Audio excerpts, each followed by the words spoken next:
Hashtag the Marshal's Forbidden Heart. When he first stepped into that town, everyone thought he was just another marshal. But nobody knew that one look at that woman would turn his heart upside down. Marshal Daniel Cross adjusted his hat as he rode into Silver Creek, dust swirling around his horse's hooves. The town looked peaceful enough in the afternoon sun, but Daniel knew better than to trust appearances. Peaceful towns didn't send desperate telegrams to the territorial marshal's office begging for help.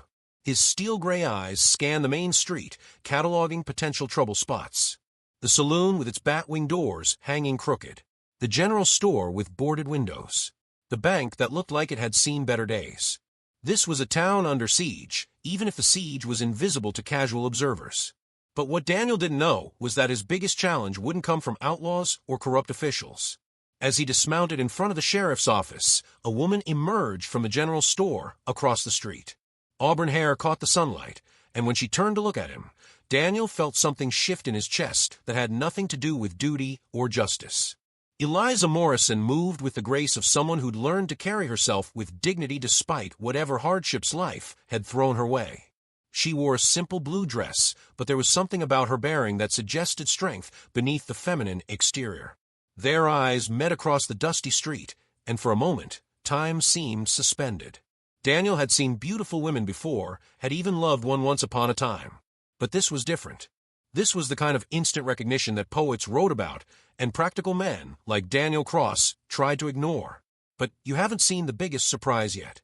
Eliza's gaze held his for exactly 3 heartbeats before she looked away, gathering her parcels and walking quickly down the street. But those 3 heartbeats had been enough to tell Daniel everything he needed to know about his time in Silver Creek. This wasn't going to be just another assignment. Marshal Cross. A voice interrupted his thoughts. A young deputy emerged from the sheriff's office, badge gleaming against his vest. "Deputy Miller, sir. Sheriff Hawkins is waiting for you inside."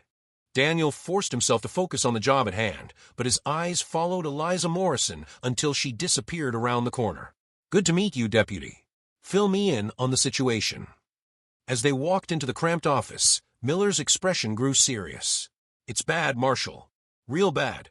We've had 3 bank robberies in 2 months, cattle rustling that's bleeding the ranchers dry, and folks are starting to talk about taking the law into their own hands. Any leads on who's behind it?" "That's the problem." Miller lowered his voice. "We think it might be someone local.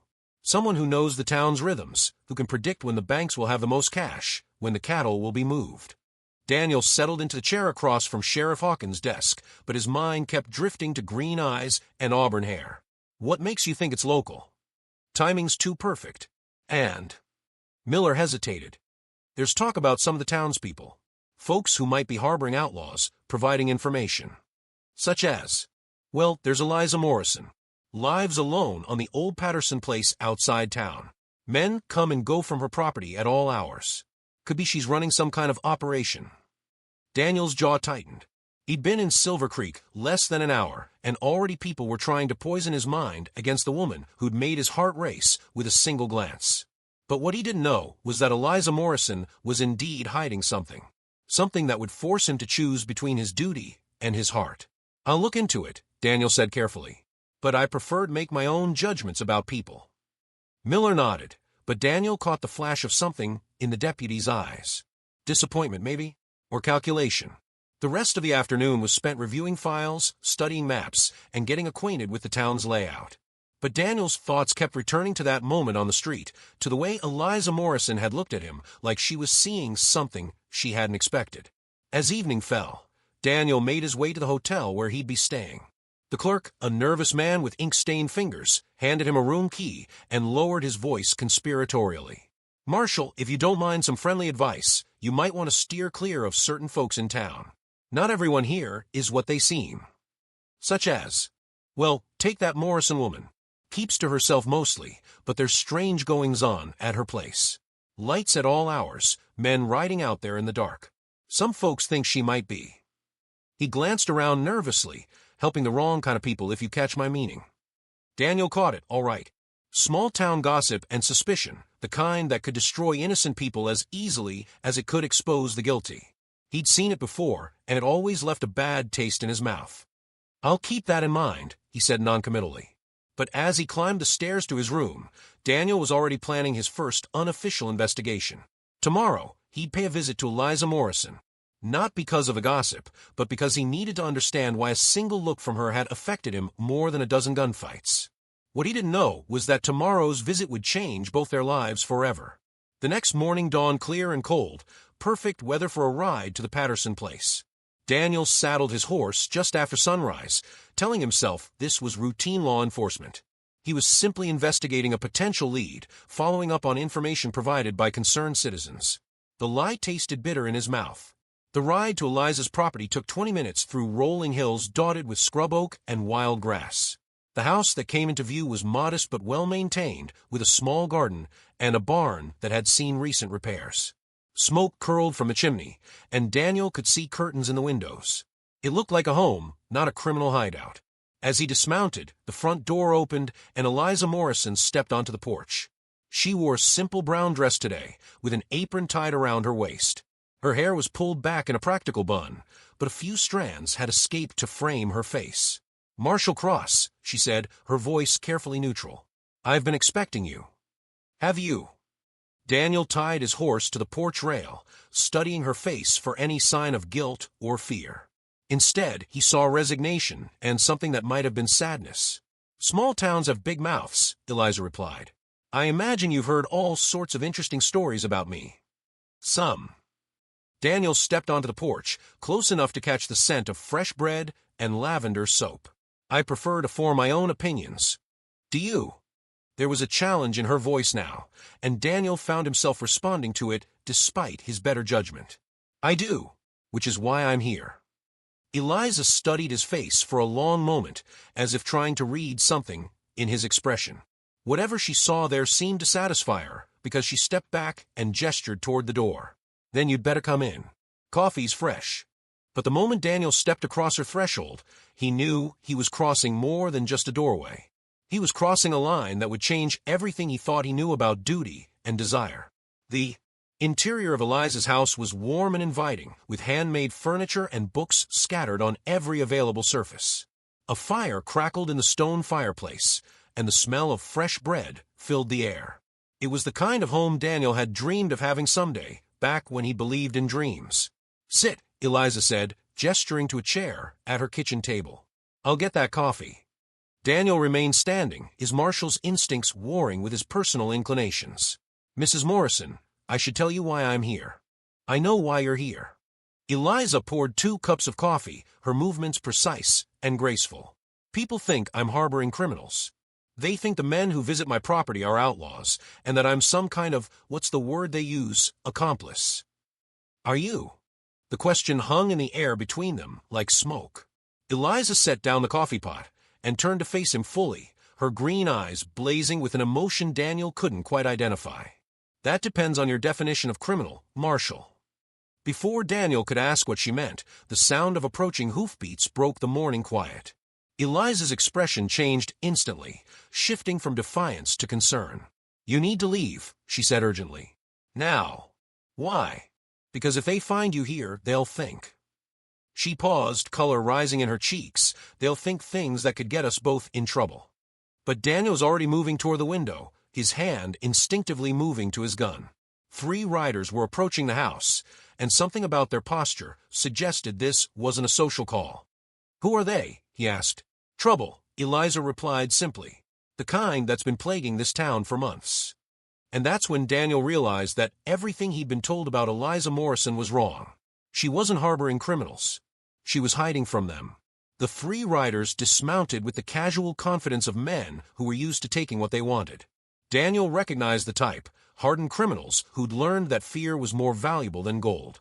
Their leader was a tall man with a scarred face and cold eyes that missed nothing. "Stay inside," Daniel told Eliza, but she shook her head. "They're here because of me. I won't hide behind you." "You'll do exactly what I tell you," Daniel said, his voice carrying the authority of years of law enforcement. "This is my job." "And this is my home," Eliza replied with equal firmness. "I've been dealing with men like this longer than you've been in Silver Creek." Before Daniel could argue further, the leader of the group called out from the yard. "Eliza Morrison, we know you're in there. Come out here and let's finish this." Daniel felt something cold settle in his stomach. These men knew Eliza by name, had obviously been here before. And from the fear he could see in her eyes, their previous visits hadn't been social calls. "What do they want?" he asked quietly. "Information," Eliza replied. "About men who've stayed here. Men who trusted me to keep their secrets." "What kind of men?" "Veterans. Drifters. Men who've been broken by the war and just need a place to heal." Eliza's voice grew fierce. "Men who deserve protection, not betrayal." Daniel felt pieces of a puzzle clicking together in his mind. The men visiting Eliza's property weren't criminals, they were casualties. Men who'd fought for their country and come home damaged, unable to fit back into normal society. And Eliza had been providing them with the one thing they needed most, compassion. But someone wanted information about these men. Information that could be used to track them down, hurt them, exploit them. "Eliza," the voice called again, more impatiently this time. "Don't make this harder than it has to be." Daniel made his decision. He stepped onto the porch, his badge clearly visible, and his hand resting casually on his gun. "But, gentlemen," he said pleasantly, "something I can help you with." The three men exchanged glances, obviously not having expected to find a lawman at Eliza's house. Their leader recovered quickly, but Daniel caught the flash of calculation in his eyes. "Marshal," the man said with false friendliness. "Jake Carson's the name. We're just here to have a friendly conversation with Mrs. Morrison about some mutual acquaintances." "Mrs. Morrison is under the protection of the Territorial Marshal's office," Daniel replied. "Any conversations you need to have with her can go through me." Carson's smile faded. "That's so. And what's your interest in protecting a woman who harbors fugitives?" "My interest is in protecting law-abiding citizens from harassment." Daniel's voice hardened. "Unless you have warrants for anyone's arrest, I suggest you move along." But what Daniel didn't know was that Jake Carson had been expecting this confrontation, had been planning for it. "Funny thing about warrants, Marshal," Carson said, reaching slowly into his jacket. "I happen to have one right here." The paper Carson produced looked official enough, complete with an impressive seal and flowing script. But Daniel's trained eye caught the telltale signs of forgery, ink that was too fresh, paper that was too clean. "Let me see that," Daniel said, stepping forward. "Of course." Carson handed over the warrant with a smile that didn't reach his eyes. "As you can see, we have legal authority to question Mrs. Morrison about the whereabouts of one James Morrison, wanted for desertion from a United States Army." Daniel scanned the document, his heart sinking.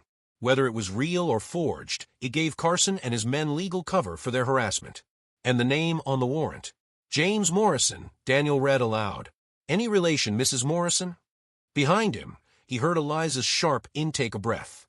When he turned to look at her, the pain in her eyes told him everything he needed to know. "My brother," she whispered. "James is my brother." The revelation hit Daniel like a physical blow. Eliza had been protecting her own brother, a man wanted for desertion. If the warrant was genuine, Daniel's duty was clear. He had to allow Carson and his men to question her. But if the warrant was forged, he was looking at a conspiracy to harass an innocent woman and her family. "This warrant," Daniel said slowly, studying the document again, "when was it issued?" 2 weeks ago, Carson replied. "As you can see, it's signed by Judge Martinez in Santa Fe." Daniel knew Judge Martinez, had worked with him on several cases over the years. And something about this warrant didn't feel right. "I'll need to verify this with the Territorial Office," Daniel said. "Until then, Mrs. Morrison remains under my protection." Carson's friendly mask slipped completely. "That's not how this works, Marshal. We have legal authority here." "You have a piece of paper that may or may not be legitimate," Daniel corrected. "And until I confirm its authenticity, no one questions anyone." What he didn't say was that he was already planning to send a telegram to Judge Martinez as soon as he got back to town. If this warrant was forged, Carson and his men were about to find themselves on the wrong side of federal law. But Carson wasn't finished. "You're making a mistake, Marshal. A big one. This woman isn't the innocent victim you think she is." "And what exactly do you think she is?" "A traitor," Carson spat. "Her brother deserted his unit in the middle of a crucial operation. Good men died because of his cowardice. And she's been helping him hide ever since." Daniel felt Eliza flinch behind him, but he didn't turn around. His attention was focused entirely on Carson and the two men flanking him. "Even if that's true," Daniel said quietly, "it doesn't give you the right to harass her. If James Morrison is wanted for desertion, Then he should be arrested and court-martialed according to military law. His sister isn't responsible for his actions. Isn't she? Carson's voice turned ugly. She's been harboring him, providing aid and comfort to a fugitive. That makes her an accessory. Daniel studied the three men carefully, noting the way they'd positioned themselves to cut off any escape route. This wasn't just about a desertion warrant. There was something else going on here, something that went deeper than military justice. What's your real interest in James Morrison? Daniel asked. Carson's smile returned, but this time it was cold as winter wind. Let's just say he saw something he shouldn't have. Something that certain people would prefer to keep private. And there it was. The real reason Carson and his men were here. James Morrison wasn't just a deserter. He was a witness to something that powerful people wanted to keep secret. What did he see? Daniel pressed. Nothing that concerns you, Marshal. This is military business. If it involves intimidating civilians in my jurisdiction, it's very much my business. The tension in the yard ratcheted up another notch.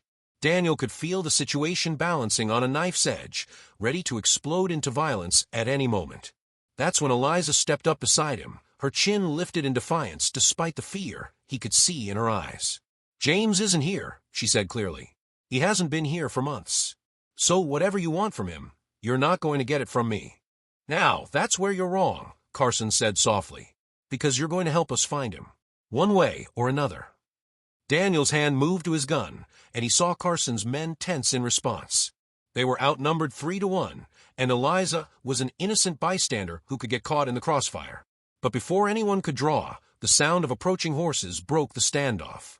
Daniel looked toward the road and felt relief wash through him as he recognized Deputy Miller leading a small posse of townsmen. Marshal Cross. Miller called out as they rode up. Everything all right here. Daniel kept his gun hand ready, but didn't draw. Just having a conversation with these gentlemen about proper legal procedures. Miller dismounted and approached cautiously, his own hand near his weapon. These the men who've been asking questions around town about Mrs. Morrison. The same, Daniel confirmed. Carson looked around at the assembled lawmen and townspeople, clearly calculating his odds. Whatever he saw in their faces convinced him that discretion was the better part of valor. This isn't over, he said to Daniel. We'll be back with proper authorization. You do that, Daniel replied. I'll be here. Carson and his men mounted their horses and rode away, but not before Carson gave Eliza a look that promised future trouble. As the dust settled, Deputy Miller approached Daniel with obvious concern. Marshal, what was that about? Those men claimed to have federal authority. Daniel held up the warrant Carson had given him. They claim this gives them the right to question Mrs. Morrison about her brother's whereabouts. Miller examined the document, his expression growing troubled. James Morrison, isn't he the one who... Who what? Daniel asked sharply. Well, there's been talk. Some folks say he deserted his unit during an Indian fight, left his men to die while he ran. Daniel felt Eliza tense beside him, and he had to resist the urge to put a protective arm around her shoulders. Talk isn't evidence, he said firmly. And even if it were true, it wouldn't justify harassment. But Miller's expression suggested he wasn't entirely convinced. With respect, Marshal, maybe you don't understand the situation here. If Mrs. Morrison is harboring a deserter, then it's a matter for military courts, not vigilante justice, Daniel cut him off. And until we know for certain that this warrant is legitimate, Mrs. Morrison is under federal protection. Miller nodded reluctantly, but Daniel could see the doubt in his eyes. The deputy had obviously bought into the local gossip about Eliza and her brother. After the posse dispersed, Daniel found himself alone with Eliza in her kitchen once again. But the comfortable atmosphere from earlier had been replaced by tension and unspoken questions. Is it true? Daniel asked quietly. About your brother. Eliza was quiet for a long moment, staring into her coffee cup as if it held answers to questions she didn't want to ask. James isn't a coward, she said finally. Whatever happened during that battle, whatever people think he did, he's not a coward. But he did desert. He left his unit, yes, but not because he was afraid. Eliza's voice grew stronger. He left because he discovered something that made him realize the battle itself was based on lies. Daniel felt a chill run down his spine. What kind of lies? The kind that get good men killed for someone else's profit. Before Daniel could ask what she meant, Eliza stood and moved to a small wooden box on her kitchen counter. She opened it carefully and withdrew a folded piece of paper. "James left this with me before he disappeared," she said, handing Daniel the letter. "He said if anything happened to him, I should give it to someone I trusted, someone who might be able to do something about it." Daniel unfolded the paper and began to read. What he saw there made his blood run cold. James Morrison's letter detailed a conspiracy involving military supply contracts, falsified reports about Indian movements, and deliberate manipulation of troop deployments. According to James, certain Army officers were working with civilian contractors to create conflicts that would justify increased military spending. The battle James had deserted from hadn't been a response to an Indian threat. It had been a manufactured conflict designed to eliminate witnesses to the conspiracy. "My God," Daniel whispered. "If this is true, then my brother isn't a deserter," Eliza said fiercely. "He's a whistleblower, and the men who want him silenced will do anything to find him." Daniel looked up from the letter, understanding flooding through him. Carson and his men weren't working for the Army. They were working for the conspirators James had exposed. "Where is he now?" Daniel asked. "I don't know. He said it was safer for both of us if I didn't know." Tears glistened in Eliza's eyes. "For all I know, he's already dead." Daniel felt something shift in his chest, a protective instinct stronger than anything he'd felt in years. This woman had been carrying this burden alone, protecting her brother while being vilified by the very community she was trying to help. "He's not dead," Daniel said with more confidence than he felt. "If he were, Carson wouldn't be here looking for him." "But for how long?" Eliza's voice broke. "How long can he keep running? How long can I keep lying about where he is?" Before Daniel could answer, the sound of breaking glass from the back of the house made them both freeze. Someone was in the house with them. Daniel drew his gun and motioned for Eliza to stay behind him. They moved carefully toward the back of the house, where the sound had come from. The window in Eliza's bedroom had been shattered, and glass covered the floor. But whoever had broken it was no longer visible. "Stay here," Daniel whispered to Eliza. But she shook her head. "It's my house," she whispered back. "I'm not hiding." They crept through the small house, checking each room carefully. Nothing seemed to be missing, but Daniel had the distinct feeling they were being watched. In the kitchen, he noticed that the wooden box where Eliza kept James's letter had been moved slightly, just enough to suggest that someone had been examining it. "Did you lock that box?" Daniel asked. Eliza checked the small lock and paled. Someone picked it. They read James's letter. The implications hit them both at the same time. If Carson or his men had read James Morrison's accusations, they now knew exactly what evidence existed against their conspiracy. And they knew that Eliza had been keeping that evidence safe. "Pack a bag," Daniel said urgently. "You can't stay here." "This is my home," Eliza protested. "I won't be driven out by criminals and cowards." "You'll be dead if you stay," Daniel replied bluntly. "They came for information, but now they know you have evidence that could destroy them. You're not safe here anymore." Eliza stared at him for a long moment, and Daniel could see the struggle in her eyes. The house represented everything she'd built since her husband's death, her independence, her sanctuary, her new life. But it also represented a trap that could get her killed. "Where would I go?" she asked quietly. "With me," Daniel said without hesitation. "I'll take you to the territorial capital, turn this evidence over to the proper authorities.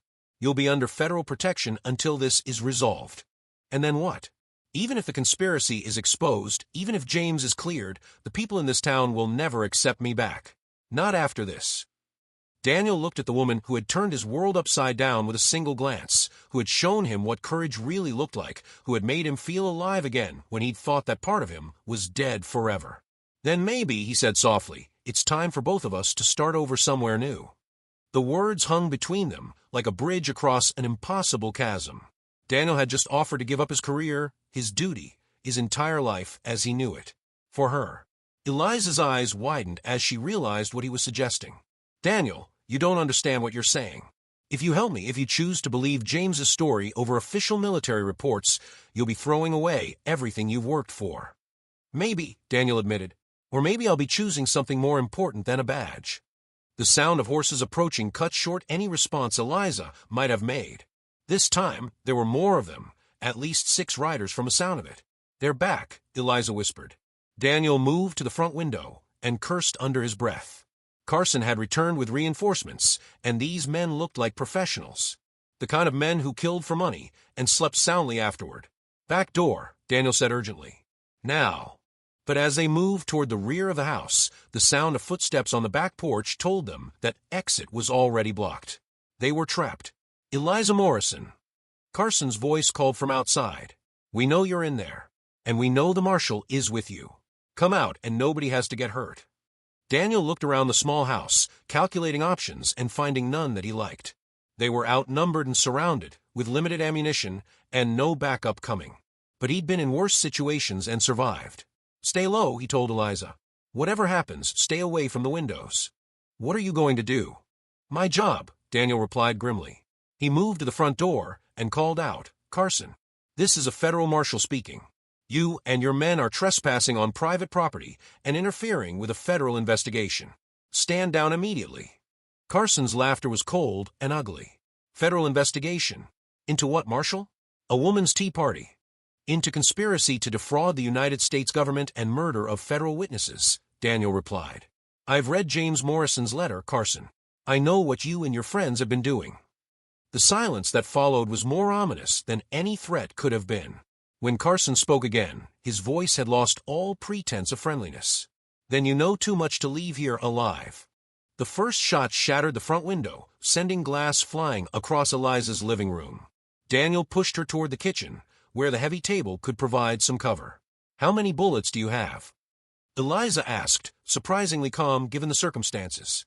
Enough, Daniel lied. He had 12 shots in his revolver and rifle combined. Against 6 professional killers, that might not be nearly enough. More shots pepper the house, systematically targeting every window and door. Carson's men were trying to make them panic, to force them into making a mistake. Daniel wasn't about to give them that satisfaction. He waited until there was a lull in the shooting, then called out, Carson, let's discuss this like civilized men. Time for discussion is over, Marshal. Send out the woman and that letter and we'll make it quick. Can't do that, Daniel replied. Duty and all that. What happened next would determine whether either of them lived to see another sunrise. Carson gave his men a signal Daniel couldn't see, but could anticipate. The attack would come from multiple directions simultaneously, front door, back door, and windows. Standard assault tactics designed to overwhelm defenders. Daniel had perhaps 30 seconds to prepare. He pushed the kitchen table on its side, creating a barricade that would stop pistol bullets, but not rifle rounds. Then he handed Eliza his backup gun, a small Derringer he kept in his boot. Do you know how to use this? I'm a rancher's widow, Eliza replied. Of course I know how to use it. Good. If I go down, you save the last bullet for yourself. Don't let them take you alive. Eliza met his eyes steadily. It won't come to that. How can you be sure? Because, she said with a smile that broke his heart, I have faith in you. Those words hit Daniel harder than any bullet could have. Someone believed in him. After years of thankless duty and cynical compromise, someone actually had faith in his ability to do the right thing. He wasn't about to let her down. The attack came exactly as Daniel had predicted. Front door, back door, and the shattered bedroom window all erupted in gunfire and shouting men. Daniel had positioned himself where he could cover the most likely approaches while keeping Eliza behind him. His first shot dropped the man coming through the front door. His second wounded the man at the bedroom window. But there were too many of them, and they were too spread out. A bullet creased his shoulder, spinning him around. Another shattered the edge of the table he was using for cover. Behind him, he heard Eliza's Derringer fire once, then twice. Someone screamed, and the shooting from the back door stopped. Nice shooting, Daniel called to her. I told you I knew how to use it, she replied, reloading with steady hands. But they were still outnumbered, and Daniel's ammunition was running low. This was going to come down to luck and determination. And then, like an answer to prayer, Daniel heard something that made his heart leap. Hoofbeats. A lot of them. Coming fast. Cavalry's coming, he told Eliza. Carson must have heard them too, because the shooting slackened as his men tried to figure out what was happening. Through the broken front window, Daniel could see riders approaching. At least a dozen men, led by someone wearing a familiar badge. Deputy Miller, and what looked like half the male population of Silver Creek. Carson. Miller's voice carried clearly across the yard. This is Deputy Miller with a federal posse. You and your men are surrounded. Throw down your weapons. Daniel almost laughed. Miller might have doubted Eliza's innocence, but he'd obviously decided that a shootout with a federal marshal wasn't something he could ignore. Carson's response was immediate and predictable. He started shooting at the approaching posse, trying to fight his way clear. It was the last mistake he would ever make. The townsmen of Silver Creek might not have been professional soldiers, but they were good shots, and they outnumbered Carson's men 2-1. The battle was over in minutes. When the smoke cleared, Carson and 4 of his men were dead. The 6th had surrendered and was babbling about conspiracies and federal contracts and men in Washington who would pay well for certain information. Daniel emerged from the bullet-riddled house with his arm around Eliza's shoulders, both of them alive against all odds. Marshal Cross, Deputy Miller, approached with obvious relief. "Are you injured?" "Nothing serious," Daniel replied, though his wounded shoulder was throbbing. "How did you know to come?" "We intercepted a telegram meant for Carson. Something about eliminating witnesses and covering tracks.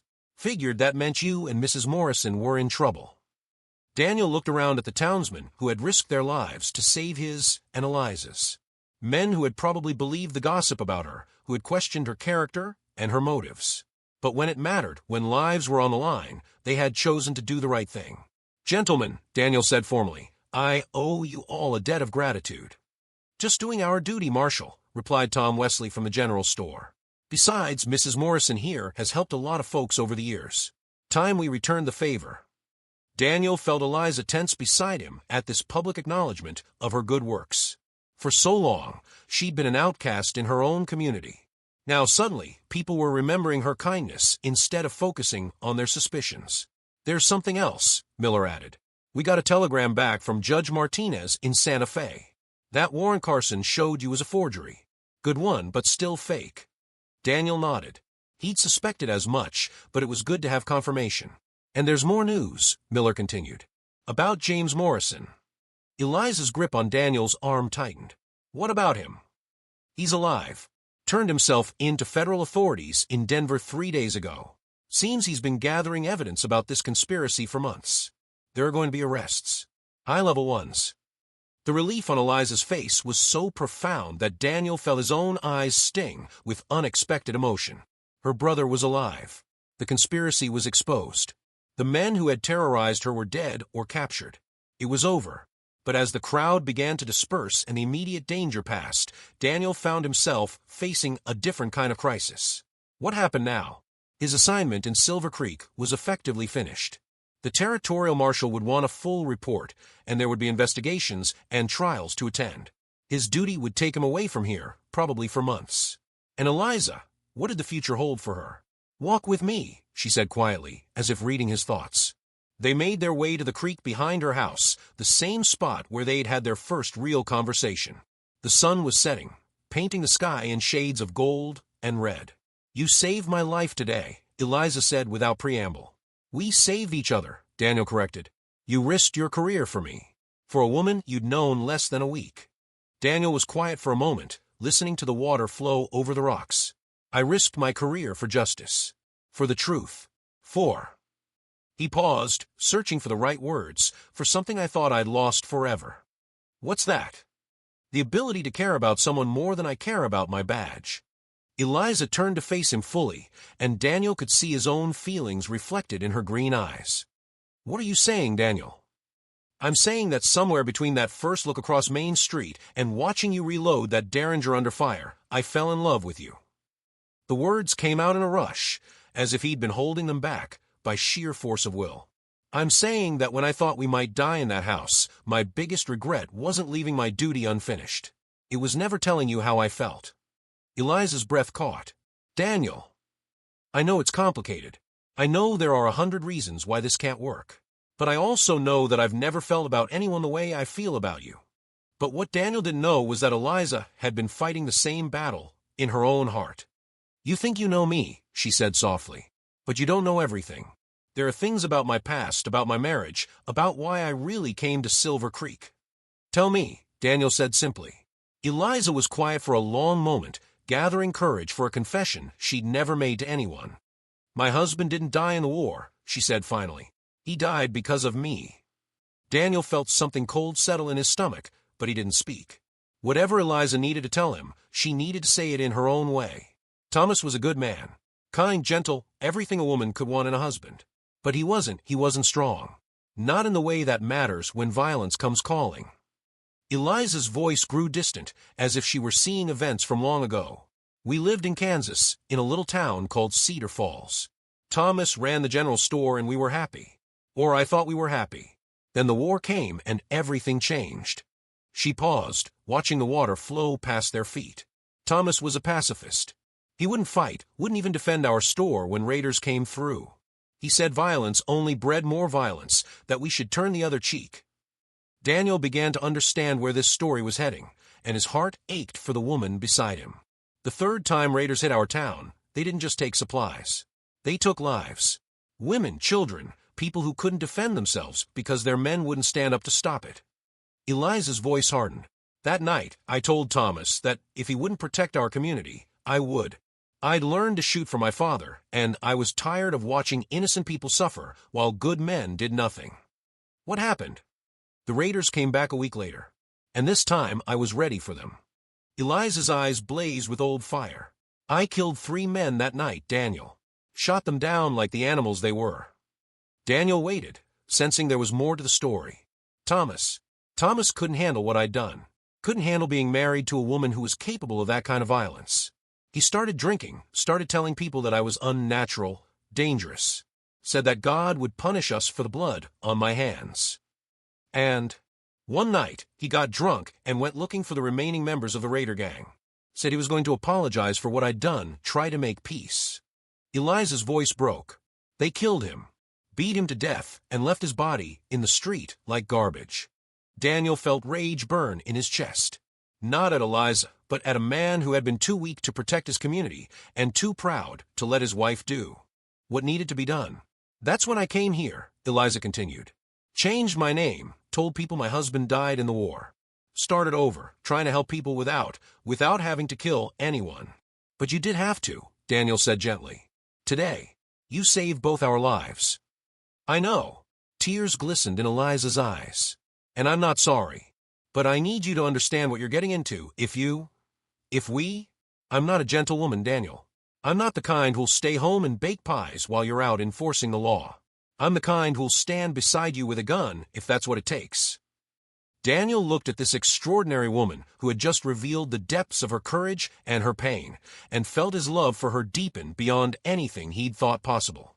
Eliza Morrison, he said solemnly, you are exactly the kind of woman I've been looking for my entire life.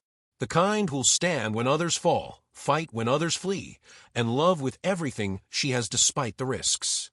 He took her hands in his, feeling the calluses that spoke of hard work and the slight tremor that revealed her vulnerability. I don't want a woman who'll hide behind me when trouble comes. I want a partner. Someone who'll face whatever comes next at my side. What comes next? Eliza whispered. That depends on you, Daniel replied. The territorial marshal is going to want me to testify in the conspiracy trials. That could take months, maybe a year. And after that, I'll have a choice to make. I can go back to my old life, taking assignments wherever they send me, living out of hotel rooms and never putting down roots. Or, Daniel's voice grew stronger, more certain. Or I can resign my commission and find a new life. Maybe buy some land, raise cattle, settle down with the woman I love. But he's forgotten something crucial. The sound of approaching horses broke the intimate moment between them. Daniel's hand moved instinctively to his gun, but Eliza touched his arm. It's all right, she said. I know that rider. A single horseman was approaching through the twilight, and as he drew closer, Daniel could see he wore the uniform of the U.S. Army. A captain from the insignia on his shoulders. Mrs. Morrison, the officer called as he dismounted. Captain Bradley, U.S. Army Intelligence. I'm here about your brother. Daniel felt Eliza tense beside him. What about James? He's safe, ma'am. But there are some things you need to know. Things that will affect both your futures. Captain Bradley was a lean man in his 40s with the kind of watchful eyes that came from years of dealing with military secrets and government conspiracies. The evidence your brother provided has led to arrests at the highest levels of the War Department, he continued. Senators, generals, civilian contractors. This conspiracy went deeper than anyone imagined. That's good news, Daniel said carefully. Justice is being served. Yes, but there's a problem, Bradley replied. Some of the conspirators are still at large, and they have powerful friends. Your brother's testimony will be crucial in securing convictions, but But what? Eliza demanded. But he'll need protection. And so will you, Mrs. Morrison. As his sister, as the person who preserves his evidence, you're also a target. Daniel felt cold dread settle in his stomach. What kind of protection? Relocation. New identities.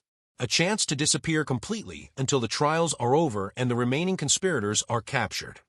The implications hit both Daniel and Eliza simultaneously. If she had to disappear, if she had to become someone else, and live in hiding, how long? Daniel asked.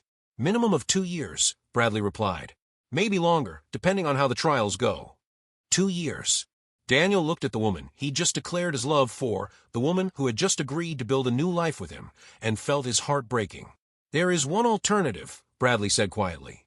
If Mrs. Morrison were married to a federal marshal, if she had official protection through marriage to a law enforcement officer, we might be able to arrange something different. Daniel's pulse quickened. Such as? A new assignment for Marshal Cross. Somewhere far from Washington, far from a conspiracy. A place where both of you could start over, without having to give up your identities completely. Where? Eliza asked. California. The territorial government is looking for experienced marshals to help establish law and order in the Gold Country. It's dangerous work, but it's a long way from Washington politics. Daniel looked at Eliza, seeing his own thoughts reflected in her eyes. It wasn't the quiet ranching life he'd envisioned, but it was a chance to be together. A chance to build something new, without sacrificing everything they were. There's just one problem, Bradley continued. For this arrangement to work legally, you'd need to be married before I file my report. Tonight, preferably. Tonight. Eliza's eyes widened. I know it's sudden, but the bureaucracy moves slowly once it starts moving. If you wait for official approval, it could take months. By then, the people hunting your brother will have tracked you down. Daniel felt the weight of the moment pressing down on him. He was being asked to make the biggest decision of his life in a matter of minutes. Marry a woman he'd known for less than a week, give up his current career, move across the continent to start over in unknown territory. Any sane man would ask for time to think, time to consider all the implications. But as Daniel looked at Eliza Morrison, brave, beautiful, complicated Eliza, who had turned his world upside down, he realized that sanity was overrated. Eliza, he said softly, I know this isn't the proposal you might have dreamed of. I don't have a ring. I can't promise you a life without danger, and I'm asking you to marry a man you've known for 6 days. Daniel. But I can promise you this. I'll love you with everything I have. I'll stand beside you whatever comes. And I'll spend every day for the rest of my life trying to be worthy of the faith you showed in me today.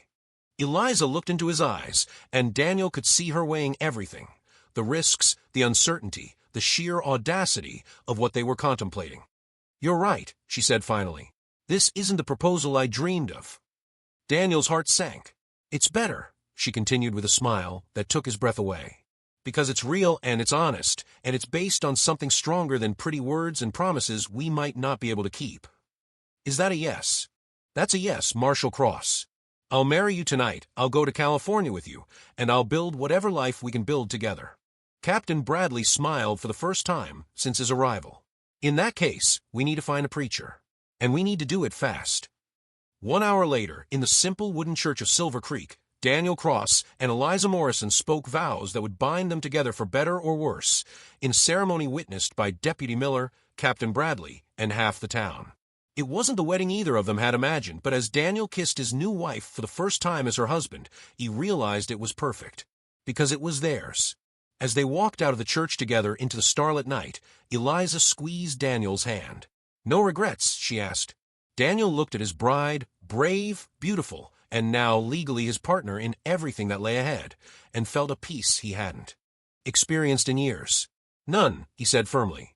Whatever comes next, we'll face it together. Even if California turns out to be more dangerous than we expect. Especially then, Daniel replied with a grin. After all, I married a woman who can reload a Derringer under fire. I think we can handle anything California throws at us. And as they rode out of Silver Creek the next morning, beginning their journey toward a new life in a new territory, both Daniel and Eliza knew that they had found something rarer and more valuable than gold. They had found a love worth fighting for, worth risking everything for, worth building a future on. The Marshal and his bride rode west into the rising sun, carrying with them the promise of adventure, the certainty of challenges, and the unshakable knowledge that whatever lay ahead, they would face it together. Because some loves are strong enough to survive anything: gunfights and conspiracies, doubt and danger, even hasty weddings in small-town churches. And the love between Daniel Cross and Eliza Morrison was that kind of love. The kind that writes its own rules, fights its own battles, and creates its own happy endings. The kind that proves beyond any doubt that sometimes the best justice a marshal can deliver is the kind he gives to his own heart.